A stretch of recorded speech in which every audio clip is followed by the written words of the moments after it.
Hello, welcome to the channel. My name is Steven, and today I want to talk to you about 5 things to do to prepare for basic training. So, first thing that I want to talk to you about is getting a good sleep schedule. In basic training and in the Army in general, you're going to be waking up a little earlier than you're used to. Be prepared to wake up around 5 to 6 a.m., possibly earlier, and getting to bed around 9 to 10 p.m., all right?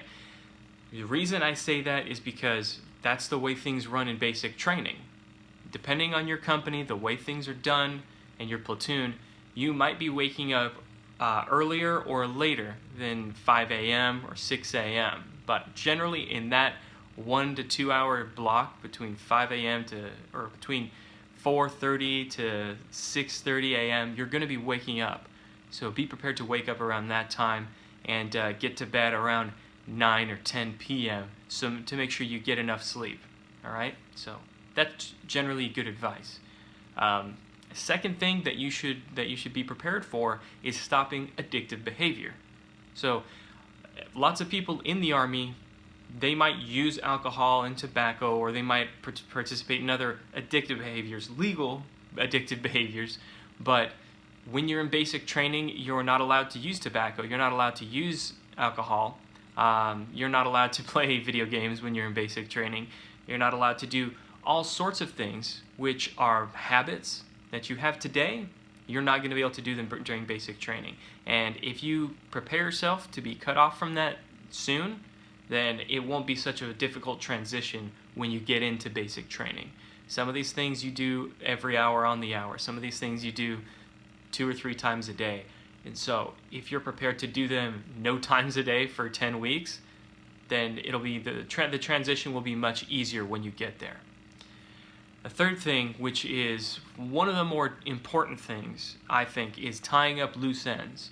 A lot of people forget about all the loose ends that they have to tie up before getting to basic training. I'm talking about your finances, paying your bills, who's going to take care of your pet, your car, your house, your plants, whatever you have that need to be maintained every day or every week even, or even once a month. You're going to be there for 10 weeks.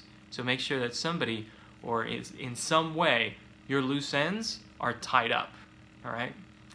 Now, the fourth thing that is a big deal in the Army, which a lot of people who are getting into the Army either think is not such a big deal, or a lot of them say, I don't really care, is fitness.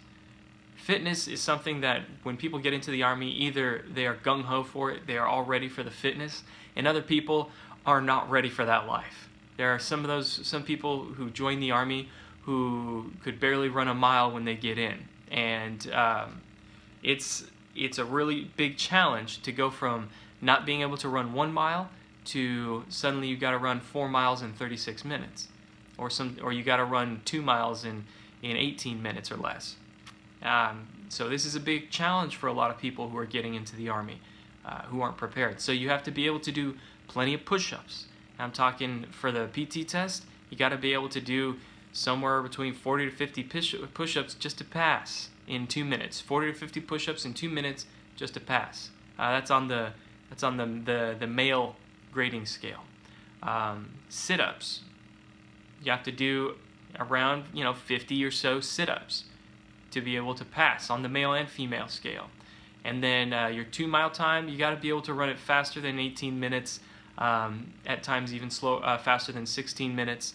And the Army standard for a 4 mile run is in 36 minutes.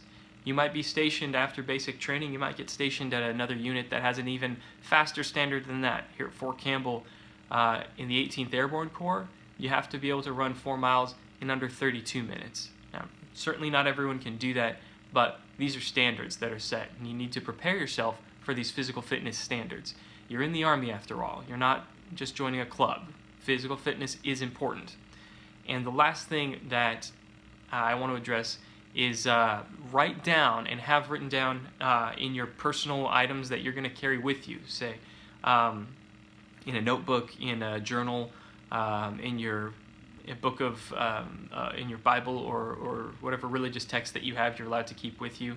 have a note card or a piece of paper that has the addresses and phone numbers of key people, important people you need to have contact information for. Your loved ones, your next of kin, your very close friends that you need to be in contact with, those sorts of things. You need to have addresses and phone numbers. So when you are given permission to make a phone call, make a phone call. When you are given an opportunity to write, you can write them. So if you keep in mind these 5 things: your sleep schedule, stopping addictive behavior or preparing yourself to stop addictive behavior, tying up your loose ends, your physical fitness, and the key information of key people in your life, then you should be set up for basic training. There's certainly lots of other things you could do to prepare, and I encourage you to prepare as much as you can, but these 5 things are going to help you out a lot. So thank you very much for listening. If you have any questions or comments, please put them in the comments section, and we will get back. We will answer those, address those questions and comments to you. If you like this video, please give it a like. If you didn't, give it a dislike. And thank you very much again for watching. Have a great day.